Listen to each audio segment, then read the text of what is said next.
నీ బిడ్డని అట్లా చేస్తున్నావు అంటే నీ తల్లిని ఎన్నిసార్లు చూసినవరా అట్లా గలీజ్గా? నీ అక్క చెల్లెని ఎన్నిసార్లు చూసినవరా? తప్పు చేసావన్నా, అలాంటి కొట్టడం కాదు, నరికి పడేయాల్సింది. అరే, సొంత తండ్రి దగ్గరే రక్షణ లేకపోతే బయట ఎలా బతుకుతారు ఆడపిల్లలు? 9 సంవత్సరాలు ఉన్న తన సొంత కూతురికే 4 సంవత్సరాల నుంచి నరకం చూపించాడు ఈ రాక్షసుడు.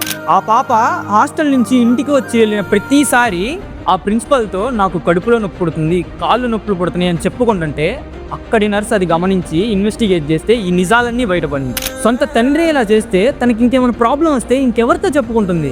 ఈ విషయాన్ని ఆ అన్న పోలీసులకి చెప్దామని కాల్ చేస్తే ఆ పోలీస్ ఎంత రూడ్గా బిహేవ్ చేశాడో తెలుసా? లాస్ట్ టైం కూడా ఇలానే ఒక అతన్ని హ్యాండ్ ఓవర్ చేస్తే అతను తప్పించుకొని వెళ్ళిపోయాడు.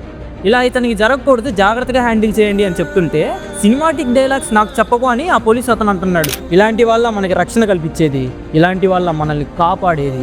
అతనికి ఎలాంటి శిక్ష పట్టడానికైనా అన్న ఎంత దూరమైనా వెళ్తా అన్నాడు. అన్నకు తోడుగా మనందరం నిలబడాలి.